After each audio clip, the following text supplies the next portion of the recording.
Welcome to Recipe Club, where we debate the best way to cook the food you want to eat. My name is Chris Ying. Today in the hen house, I got 3 bad mother cluckers. First, we have a new hatchling in the coop, culinary consultant Caryl Chinn, who will now estimate for me how many pounds of chicken do you think the average American eats each year? Oh, God. It's probably a lot. It's definitely a lot. Give me an estimate. 50 pounds. You guys want to play? What do you got, Dave? Shouldn't it be really, instead of hatchlings, cubs? A cub is not a chicken, a baby chicken. I'm just saying, because I'm surrounded by cow bears. Oh, yeah, we got a bunch of cow bears in the house. That's true. That's true. You and Aaron Rodgers. Good job, guys. We don't claim him. I don't claim him. Dave, how many pounds do you think? Chicken per capita. I've been immunized already. Marc Johnson, how many pounds of chicken do you think? 70. No, 225 pounds. What? What is happening over there? 2024 estimates 104 pounds of chicken per person per year. If there's like, how many pounds of chicken meat on a chicken, you guys think? 2.5, 3 pounds or something? I always get big fat ones. Are They're we always like talking 4 or about 5. cooked or uncooked? Broiler chickens. That's like 35 chickens a person. In the center position today, you already heard from him a little bit, co-founder of Recipe Club, Chef David Chang. Dave, the best chicken soup in the world comes from where? I will say 2nd Avenue Deli. Oh, damn. Or it used to be 2nd Avenue Deli with the original location and the matzo ball soup there with little crepe. Yeah. God damn. See, I love this dude and how specific he gets. Yeah. I was So looking the for new like location doesn't make any sense to me. I was looking for Yeah, like a it's not even on 2nd Avenue. No. So like sometimes I'll just order matzo ball soup and I'll eat it in waiting in line at the Chase Bank, which is what 2nd Avenue Deli is now, just to relive the moments. Just the glory days. Yeah. Finally, a warm welcome back to fellow Cal Bear, esteemed Chef Marc Johnson. Marc, what is the single best part of the chicken? The butt. Oh, I thought you were going to say the chicken oil. Pope's Rose. Grilled Chicken butt or thigh. the oyster? It's the butt. I think it's the butt. I think it's the oyster. Oyster man, butt man, Oyster. oyster girl. I'm a butt man too. I have invited these 3 here today because they don't chicken out on a challenge. And the greatest challenge facing humankind today remains, what the hell am I going to do with all this leftover chicken?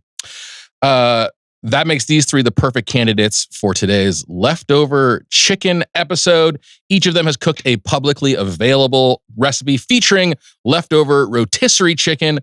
We're going to get to all that in just a minute, but first, let's set the table a little bit here. Rotisserie chicken. We're talking grocery stores, Costco's, traditionally a loss leader, which I'll ask Dave to explain in a second. Some estimates say 625 million rotisserie chickens a year in this country. 140 million of those are Dave Chang's personal favorites from Costco. Can't kill them fast enough. cannot kill these chickens fast enough. I did read some statistic that was like some crazy thing, like 300 chickens a minute are killed in this country to keep up with our taste for chicken. I can't think about it.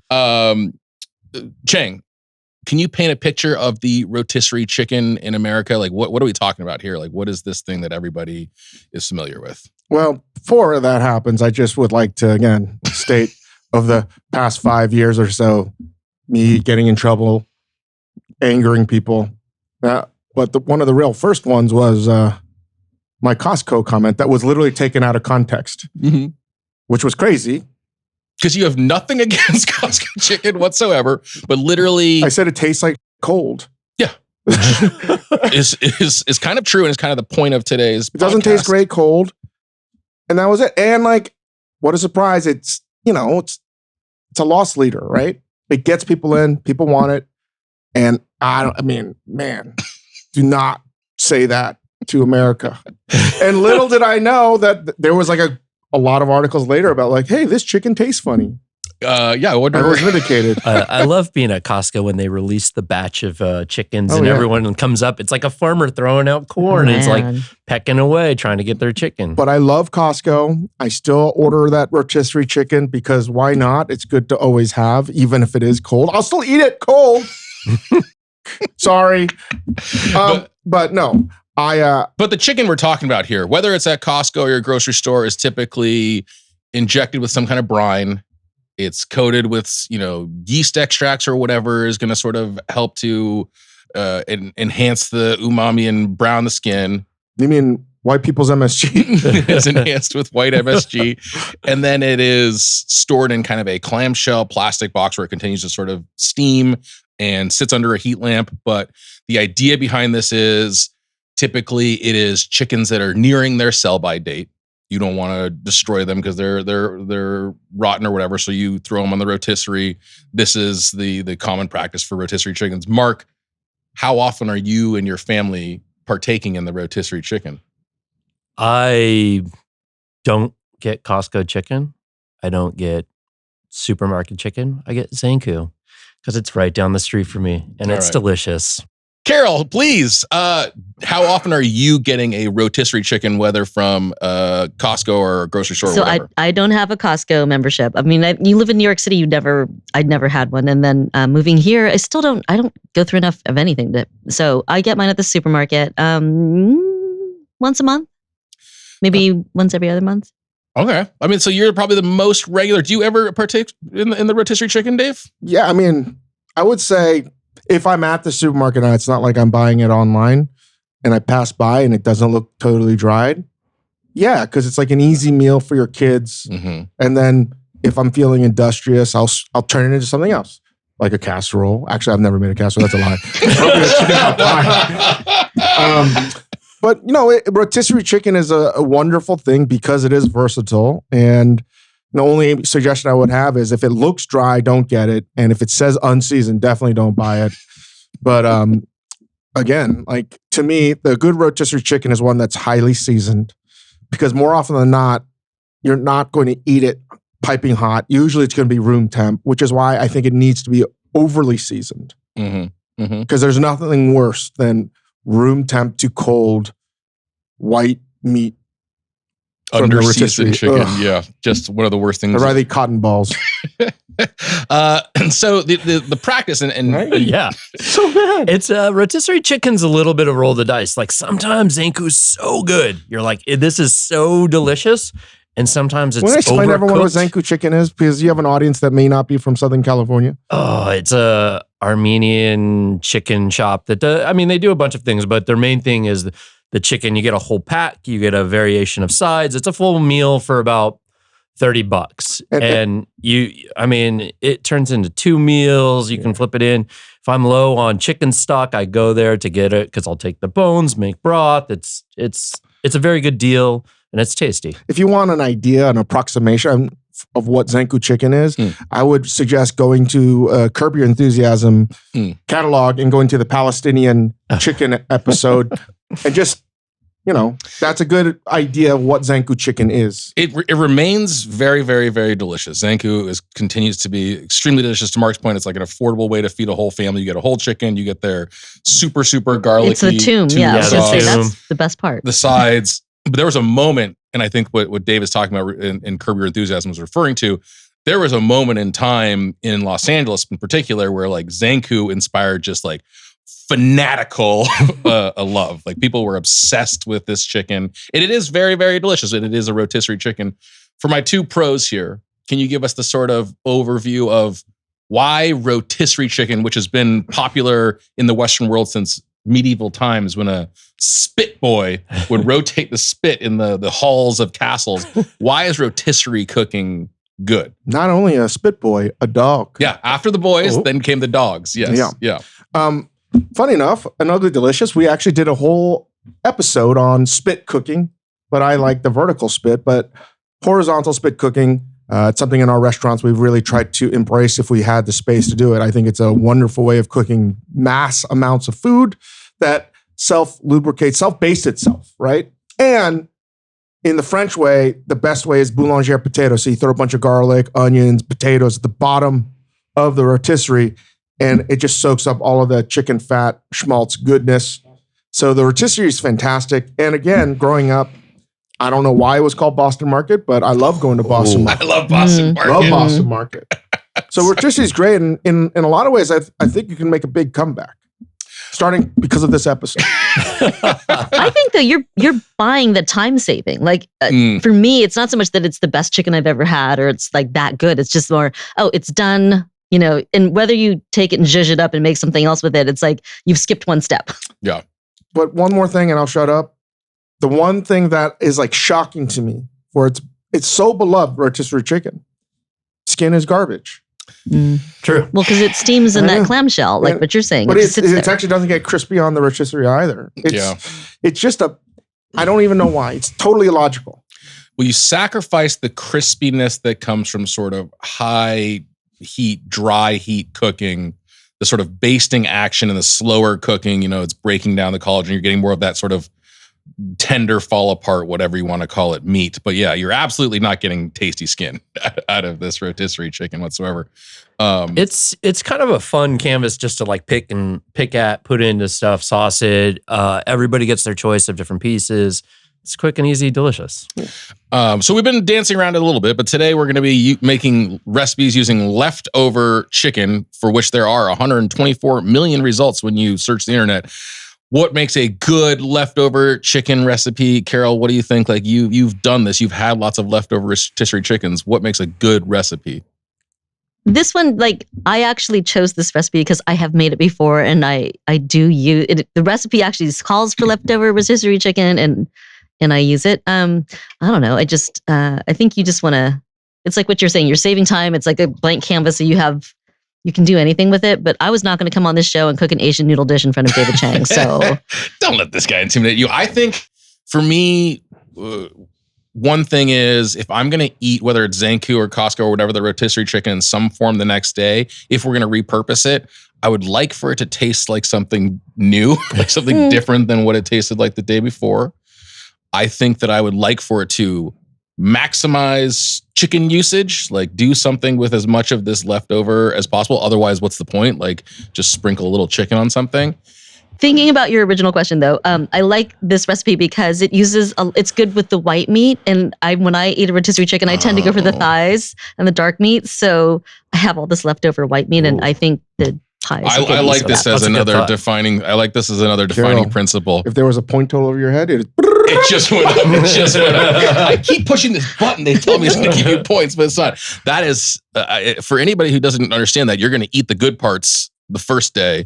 The best leftover chicken recipe is going to use the bad parts. So with the table set now, we're going to move on to recipe reports. Each of our 3 Recipe Club members has cooked a publicly available recipe. They've taken it for a spin at home. They've brought the results here. They all started with a rotisserie chicken, which we'll get into.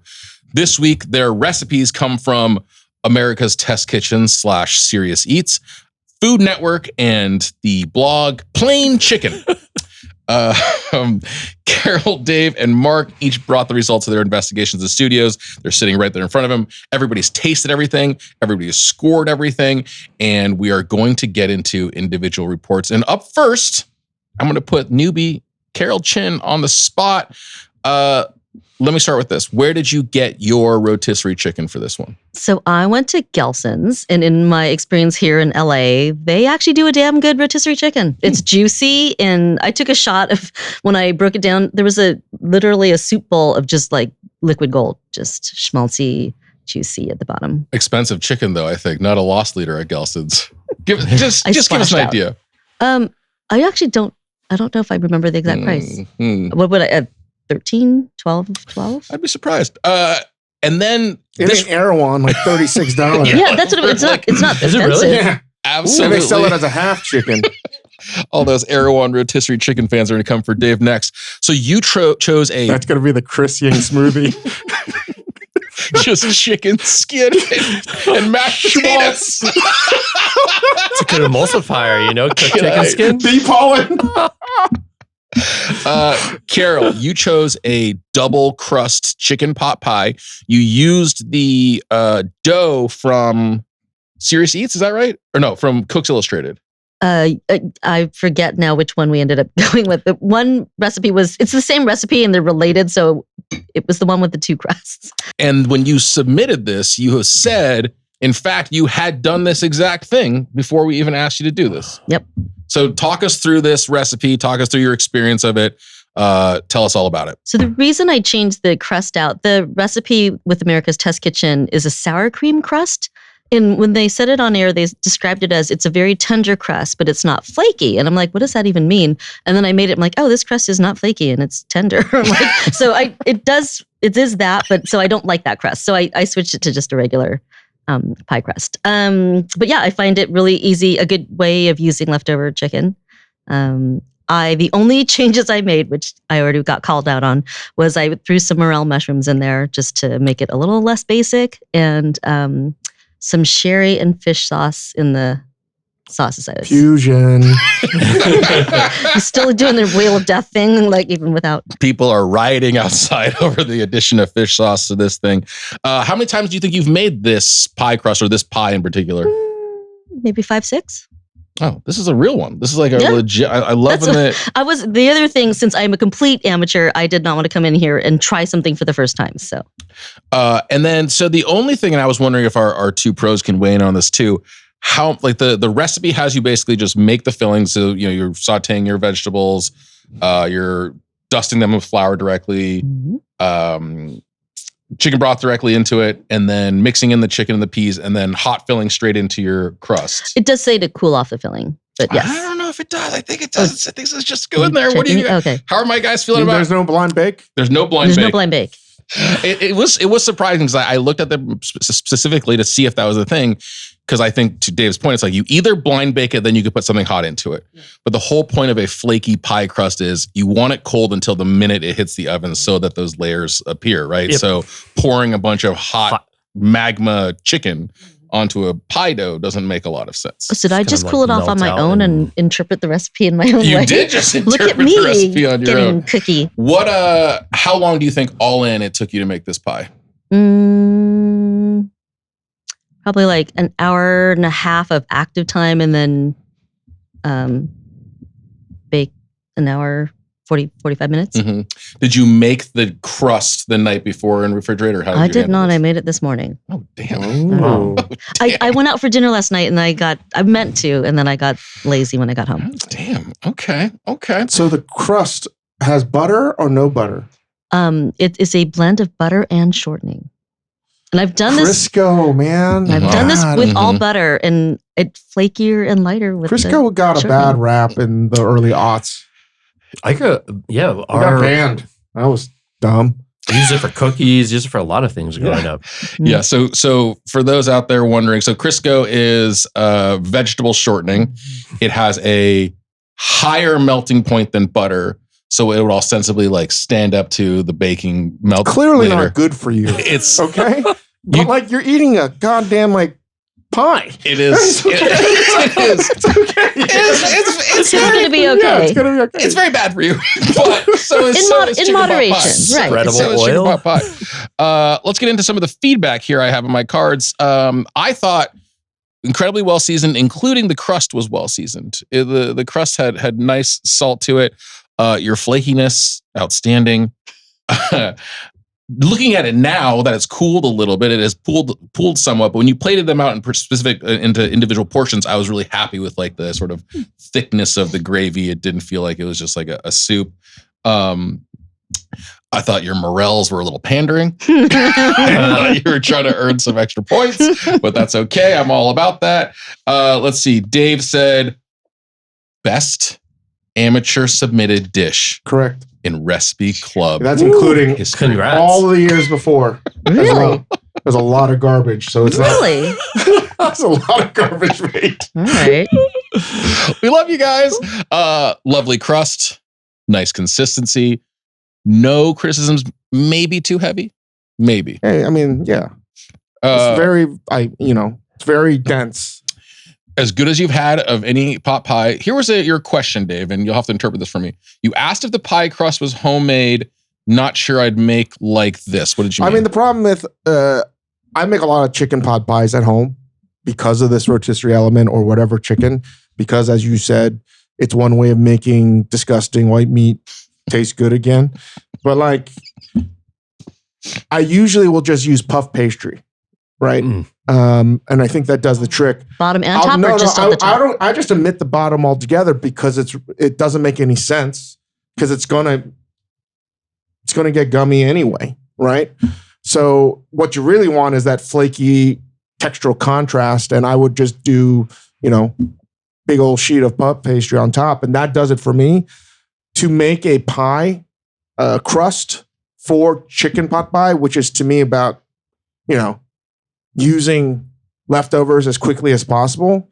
That sort of, if I'm going to make a pie, I'm not going to make chicken pot pie. Mm-hmm. Yeah. I want to make something else. Yeah. I guess to confess, I have made this with store-bought crust. I bet you it's good. Yeah, I bet it's delicious too. And that was my only, why I was asking about the timing is just a lot of time spent on crust to use up leftovers. And then my issue with chicken pot pie sometimes is this meta problem of I'm trying to get rid of this leftover chicken. I now have more leftover chicken pot pie than I had leftover chicken to start out with. Like that's the tough part. I would add as a compliment, Caryl, that if I could imagine sitting in Columbus Circle, looking over Columbus Circle, whatever the park, eating this at Ad Hoc on the 4th floor. Yeah, that's like Thomas Keller's. I can't give no greater compliment. Yeah. Than eating a Ad Hoc, looking over all the tourists at Columbus Circle. There would be truffles. If it was Ad Hoc, there'd probably be truffles, and that would have really been pandering. There would be truffles on it, but I think you're pretty right. I think that's got like Ad Hoc written all over it. It literally is Ad Hoc. Like a little... Not Yountville Ad Hoc. Columbus Circle. Individual pot pie for sure. Mark found it tasty, like a warm hug. Crust is okay. I don't like the bottom part. I think the puff pastry, I like that element of the crispy, crunchy. You wanted it maybe a bit creamier. Yeah. You like a Marie Callender style kind of thick. That's kind of the one I grew up on, actually. Yeah. Just like a clam chowder out of the can thickness kind of thing we're talking about here. Gravy. I got you. Super on point. Very happy with it. Caryl, I knew that you were a little nervous coming in here, sitting next to these two pros, but I think you've availed yourself admirably. All right. You destroyed every other amateur cook. I'll take that all day. Really? Well, don't you agree, Chris? I mean, yes. Like that is... it's super good. It is an outstanding chicken pot pie. Yeah. It's a very, very good chicken pot pie. And by the way, really pick thyme leaves on top. not like not done the cheating way. That never works for me. She looks like you actually picked the thyme leaves. She sprinkled a little thyme leaves on top as garnish. And I think Dave is absolutely right. There is the cheating way, which is just to slide your finger against them and pull off the small branches. There's some individual thyme leaves on this thing, guys. That's some Thomas Keller. I worked for a chef once where he was trying to hire a friend of mine who was working for Thomas, and the chef was like, "So he's not interested." I was like, "No, he's gonna stay working." And he's like, "Well, you can have someone pick his time for it." Okay. So moving on to our next recipe, we're going to go to Dave Chang, who chose a Costco-inspired chicken bake from the brilliant minds at the Food Network Test Kitchen. So the chicken bake, for anybody left on the planet who's not super familiar, I remember when this thing came out. It was the early 2000s. It is essentially a hollow tube of cheese-topped pizza dough that has been stuffed with chicken, cheese, and Caesar salad dressing. Even at a very young age, I knew this was not okay. Like this thing is, oh boy. But it was like everything I'd ever dreamed of in a food. It's a little handheld bomb of calories. This particular recipe basically has you combine mozzarella, provolone, Parmesan, rotisserie chicken meat, bacon, pre-bought Caesar dressing, roll that up into pre-made pizza dough, and then bake it off after you've brushed it with some butter. Dave, I imagine you went off book, but before you talk about your specific experience with this, have you actually had a chicken bake at Costco? Again, I didn't go to Costco until right before the pandemic, and I had my first Costco experience. I grew up going to Sam's Club. And I have to say, I was like, to my wife, like, what is this thing? She said, you never had one? And I tasted one. I was like, this is God amazing. You're like, I'll eat half of it, and then like 30 minutes later, like I ate the whole thing. Like it should be illegal. Yeah, it's like, but it makes sense when you look at it, right? Clearly, Costco has all that rotisserie chicken that I like. Jesus, as long as it's not cold. Yeah, it has on the menu because you can eat pizza. It has pizza dough. Clearly, it has Caesar salad. And the only other thing they have are hot dogs and soft serve ice cream. So basically, they took everything. So I'm sure this was made by some new cook that was stoned out of their mind, and they had to close up shop, and they were like, "Dude, I just made something sick."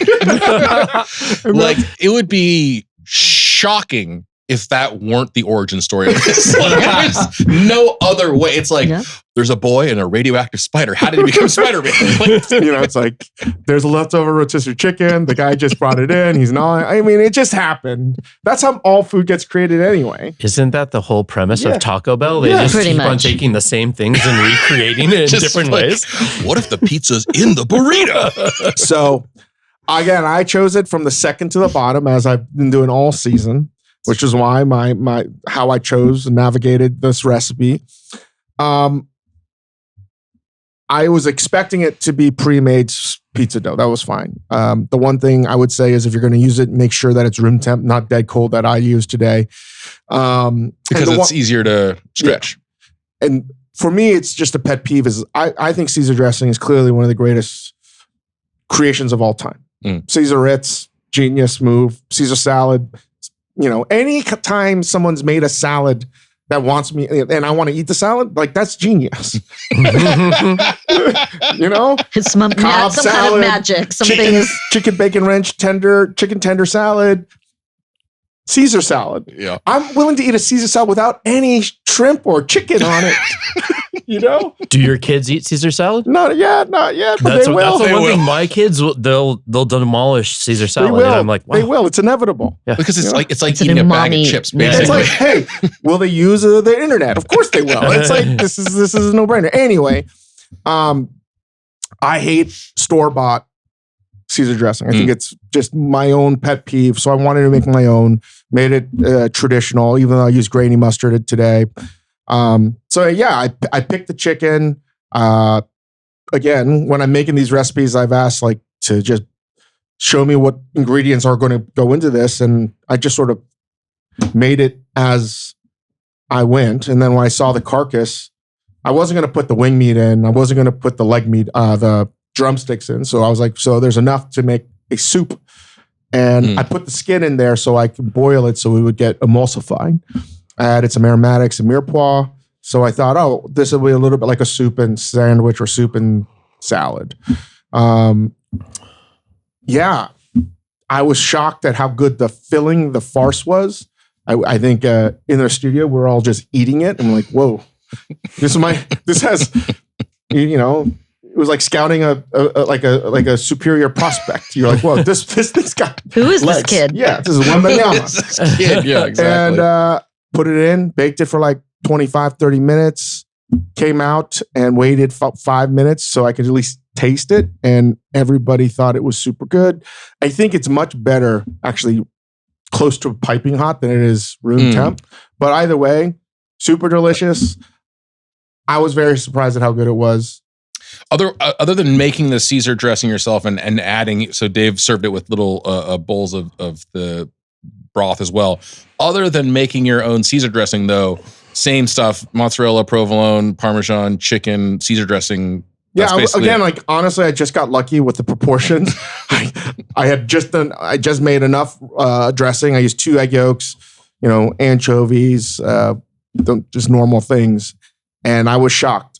What I was hoping to do was have a side of Caesar dressing so you could dip it in, but I was too lazy to try to make more Caesar dressing. I love you guys, but not that much. Well, let's get into some of the comments here. So when I first saw the little accompanying sidecar of soup, I was like, and I have in my notes here, chicken dip. I just went a little dippy dip with the chicken jus basically for my chicken dip. And I was very pleased. Yeah. It's very, very pleased with that. Even though it's like just store bought, what did you do for the crust? You just butter and then cheese? In general, these days when I'm going to bake a crust, I'm doing egg and cream. Yeah. I don't do butter. Cream is basically butter. It's just the better combination. Mhm. And then I liberally doused it with parm and mozzarella. Okay. I thought it was nice and crispy even after sitting for a while. I love the fact that you did make the broth because, bones are a big part of the leftover chicken. We'll do congee at our house for rotisserie chickens. My criticisms were it will kill anyone instantly. This thing will kill Thanos. Like this thing will kill you in a second. You know what? How does this dish compare to other versions? I know that many websites will make this claim. This is better than Costco's. This is better than Costco's. It tastes different. It does taste different, but spiritually, it doesn't taste. I don't want people to think like it tastes different in some way that they're not going to like. Like this tastes like that first bite of your first chicken bake where you're like, oh, what? I was thinking when I tasted it, if I was 27 years old at Sambar, I'd put this on. I'm sorry, Kelsey. I know this is the kind of thing you're like, dude, this is sick. Let's put it on the menu tonight.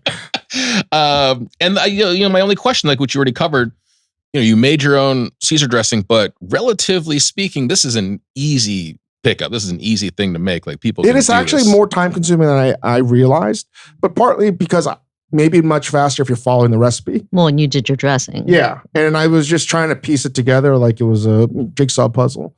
Not that it was that difficult, but Yeah. But relatively like straightforward. There's nothing complicated about buying some pizza dough, portioning it out. Mark thought it was seasoned well. Reminds me of buying things in bulk. You were happy with the soup add-on. Your criticisms were it weighs too much. My hand is tired of holding it. What is this? I could eat 1/6 of it. Yeah. And his other complaint was that it does not include the parking experience of the Costco parking lot. Caryl, you thought the crust had nice texture. The bacon, you singled out. Bacon is pretty crucial. This thing too. I put in all the drippings into the. I should also caveat this with I'm not familiar with the chicken bake. I don't have the Costco membership. This was your first chicken bake? I didn't reference this. Yeah, I didn't know what I was. Oh, it's all downhill from here. It's all downhill. No, just you didn't know what this was. So you were saying it has a pleasant tang. I didn't know there was Caesar. I mean, Caesar dressing. Mm-hmm. You didn't understand. The broth was a little disconnected from the thing. It was delicious, but just a little. Did you dippy dip? I did. Well, yeah. No, I did more sip, bite, and sip. You thought it was maybe a little heavy, Caryl. Yeah, it's okay. Well, it's okay. You're getting your dollar money's worth when you go to Costco. It's all about value. Caryl, not weight heavy. Just you can go experience it without a card, without a membership. No, true You're anymore. calling my thing heavy? Really? Look at yours. You're crazy. Wait, you can't get it anymore without. You cannot get, as of I think like 2020, you cannot go to Costco as a civilian, as a non-member. I and have never tried. Experience the chicken bake. But you thought this was like a hot pocket on steroids.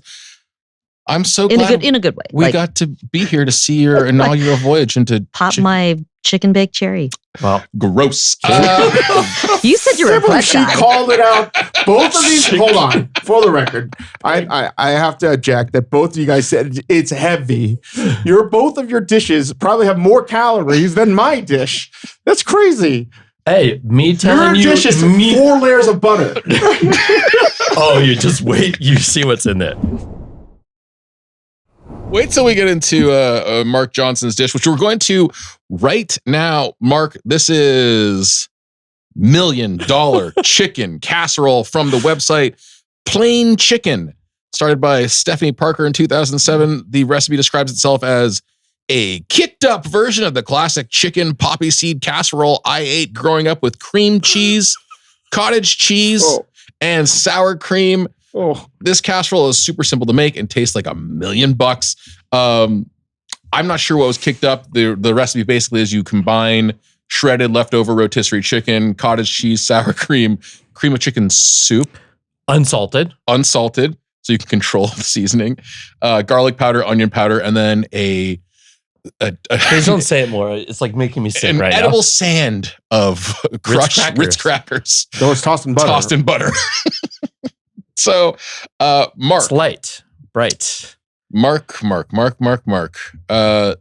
us why and how.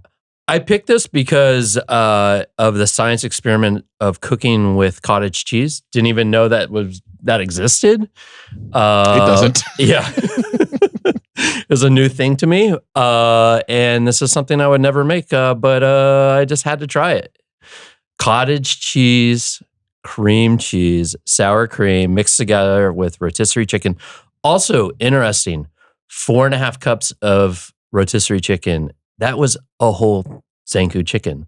Oh, it was a whole chicken. So is that do people buy an extra chicken just to have leftover chicken? I mean, if you want to feel like $1 million the next day, I guess you need to buy a separate chicken. I'll be completely honest with you and our audience here, Mark. This afternoon, I was getting ready to text you before we came to the studio because I saw your recipe and was just praying that you would do some kind of Marc Johnsoning to this thing and alter it, change it, go off book. And then the producer's like, no, you're not allowed to do that. Save it for the podcast. Mark, you did not go off book. I feel like there's some vegetables in there. So the recipe does suggest adding vegetables, which I had to add vegetables. I added peas, carrots, spring onions, and then there's absolutely zero seasoning in it. So I seasoned it salt, MSG, chicken powder, a little bit of shiradashi. Yeah, that was it. And it asked to sprinkle with dry parsley at the end, but I decided to go fresh. Wow, I just had to keep it fresh. You really leveled it up for us. I really, really appreciate that. Let's get into some of the tasting notes here. I'd like to add one to mine. Yeah. Heavy. So I will say that the most Marc Johnson part about this is that little casserole dish is very beautiful looking. It is a very consistent crumb. It is much more beautiful than I thought it could be.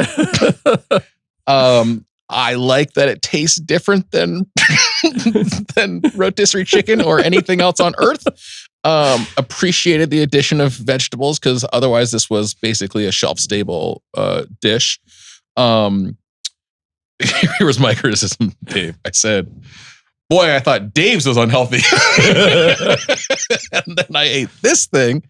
I couldn't imagine eating this. Like literally, I don't know. So is the idea, I mean, Dave said it earlier, he's never made casserole. Caryl, did you grow up eating casserole? No casseroles for us. I ate some casseroles growing up. My parents are from the Midwest. But so would this be it? This would be the dinner? Would be just a scoop of this? Yeah. I mean, I didn't eat anything like this. My household has a famous Grandma Johnson's casserole, which is putting raw rice, seasoned ground beef on top, stewed tomatoes like out of a can, and canned corn, and baking that, and all the juices go down and cook the rice, and it's very delicious. Sounds better than paella. Ooh. But we never Or the rice is still raw. We never had creamy kind of casseroles like this. Never ate things like this. Cream of chicken soup, worst name for a soup that you could imagine. Underrated. As a soup. Yeah. Because it's basically velouté. Yeah. Yeah. It's a flour thickened chicken broth, right? But Get a Scoffier over here. it needs to have salt. Unsalted cream of chicken soup is not good. But just marketing people out there, cream of chicken soup, better name is available somewhere. Let's see here. Dave thought the topping and crumble was nice.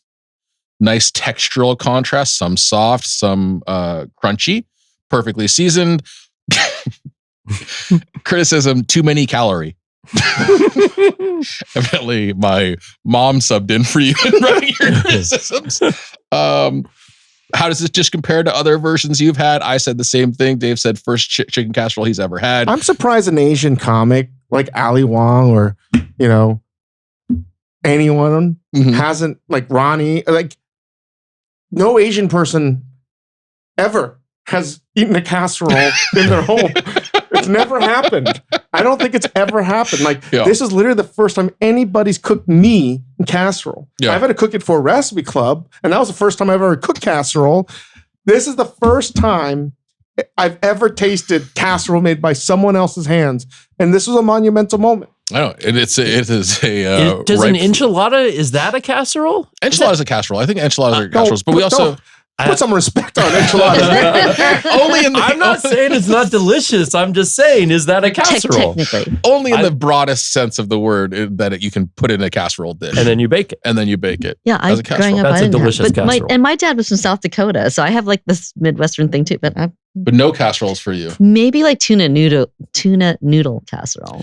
I will say, I don't think I maybe have tasted tuna noodle casserole or like Hamburger Helper version or something or whatever the packaged one is.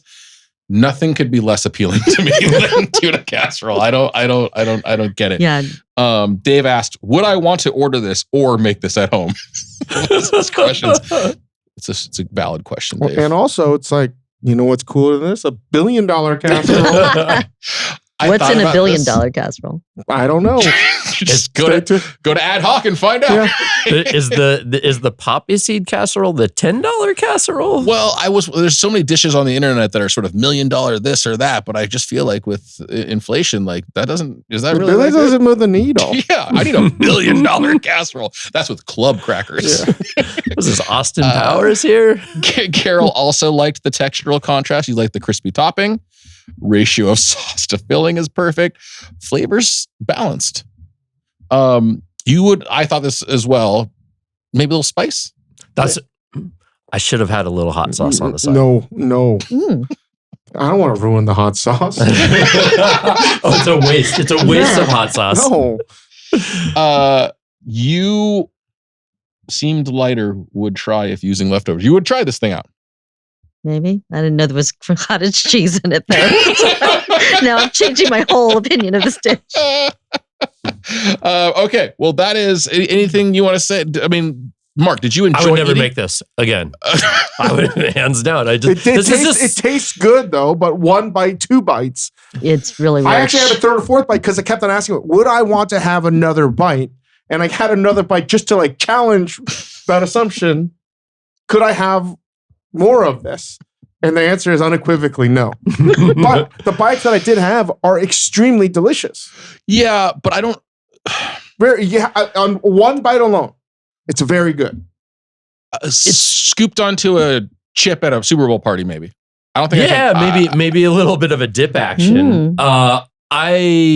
For using leftover chicken, it isn't very chickeny. It's just so much like rich dairy product instead of chickeny. And I want something more chickeny. I mean, maybe I should have made the broth you did, incorporated that, but I thought chicken powder was going to punch it up. I'm just trying to tell you my God honest opinion.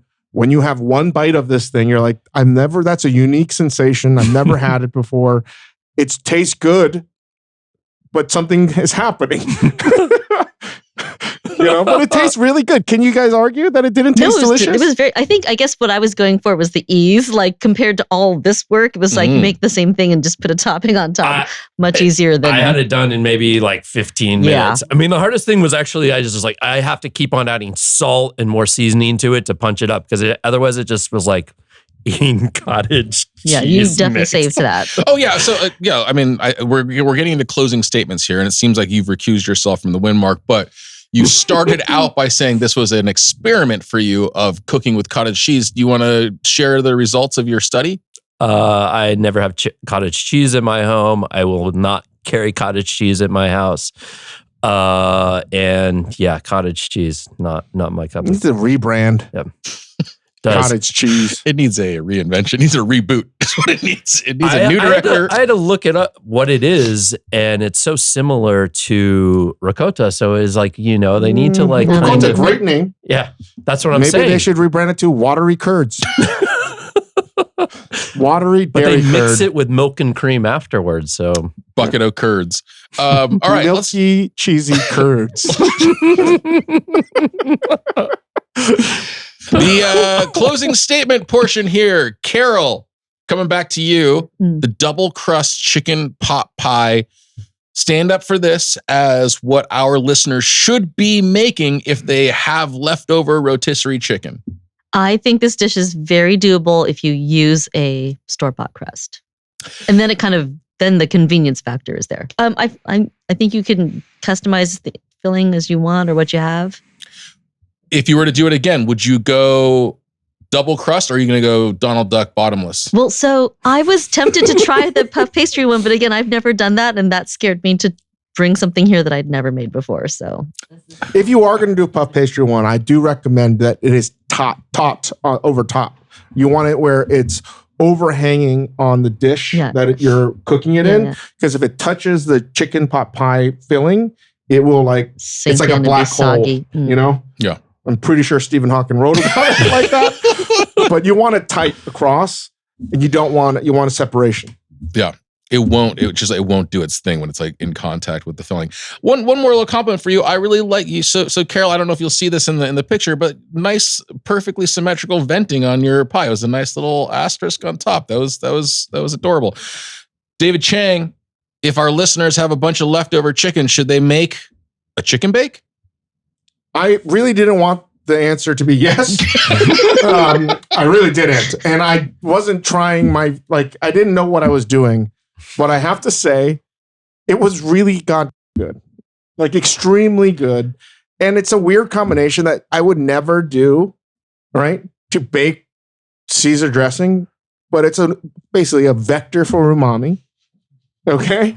There's a lot of parm. I put a little MSG. You have the umami from the anchovies. Egg yolks have it's just an umami bomb. That's really what it is.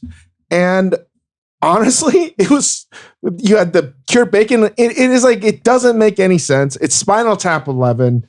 It's good. And I will 100% make it again. 100% make it again. No question. So there you have it. You've heard from everybody except for Mark, who confessed to murder. I'm going back in. I'm rebranding this as a dip now. Oh, okay. He's come back to the market. New packaging, new aisle. Tell us about your repurposed chicken dip. Think about it. The Midwest right now, it's negative 20 degrees. You're sitting around. It's really cold. You slice up some bread. Your friends don't know what's in this, and you smear a bunch of this on some crusty bread and call it a day. I don't know how convincing that was, but he said it. We're going to take a quick break. I need to go tabulate the scores. We've changed the scoring a little bit recently, and we'll be back with your doggy bag of takeaways and our winner. Okay, we are back. Before I announce the winner of today's episode, I'm going to give you your doggy bag of 3 takeaways for a delightful leftover chicken dish. First of all, Caryl brought this up, but a great leftover chicken recipe is going to make use of the parts of the chicken that you didn't want to eat when you were eating it fresh. What a brilliant idea. Second, as illustrated by Mr. Chang, maximum chicken usage, I think, is key here. If it can really use up all the parts of the chicken, including the bones and skin that are basically inedible, that's going to be a great recipe. And finally, as demonstrated by Mark's dish, it's best if this doesn't taste like the chicken tasted the night before. You're getting a little variety. You aren't just eating what you had the night before. And I certainly did not have that last night. So we've all had some fun here today, but it is time to get serious. Today, everyone has rated their competitors' dishes with a maximum possible score of 5.0, which we've averaged out to give us one number. They've also given us an unbiased rating of their own base recipe, the recipes that they started with from Plain Chicken, Food Network, and Cooks Illustrated, America's Test Kitchens, rather. And finally, I'm adding on my own score for thoughtfulness and cleverness with which they approach today's theme. There's a maximum possible score of 15 points available here. That is a perfect score. With a total score today of 13.35, the winner of the Leftover Chicken Recipe Club episode is none other than David Chang and his Costco-inspired chicken bakes. Congrats again, Dave. I'm honored, guys. I'm so I gave you the highest score. Same I thought it was great. Same with me. Yeah. I think that, let me see, the taste scores were all very close. Dave, you had a high taste score, my friend. you had a high taste score is what I think sealed it for you. He's in it to win it this season. It is. We said this before we started recording. The show is in many ways better and much more difficult when Dave is really trying hard to win. But I wasn't trying today. Yeah, I mean, that's honestly, that's part of why you won, because like you didn't have to try that hard to make something very, very, very delicious. I wanted Caryl to win. I thought it was great. I think that crust is beautiful. I think it should be a Donald Duck, just happy on the bottom. All tops, no bottoms. Just Winnie the Pooh of the pies. Winnie the Pie over here. It was really wonderful. And my votes went to you because I thought that was great. And I think most people will probably make a chicken pot pie, but I would probably just do puff pastry or store-bought. 100%. This is a good point. I think the idea of a chicken pot pie where you're simply putting some puff pastry on top is probably the most convenient, like balanced idea. Good job, Mark. Dave, you're not just leaving with infinite bragging rights. I don't know if you have these yet, but in honor of this being a chicken leftover episode that I did not expect you to win, we have perfect for holding leftovers and cooking in a set of any day IO collection. You don't say. Microwave cookware. I happen to design that color. Wow. Wow. That's just what I wanted. This is one of the reasons why it's harder when you try, because then I can't give you gifts. Can I re-gift that to please. The person I think that should have won? He literally has his name on the book. Oh my gosh.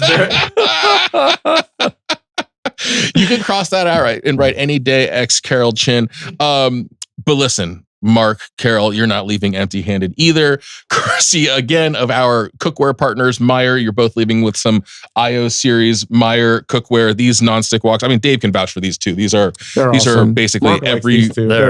They're great. Every meal we cook at home comes out of this. Basically, this was great. These three dishes.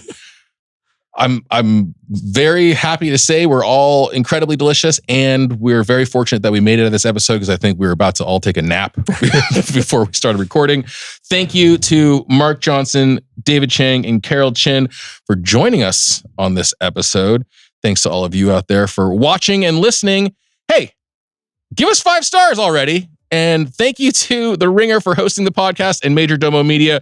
Visit majordomo.com to find all of the recipes, to join the Discord.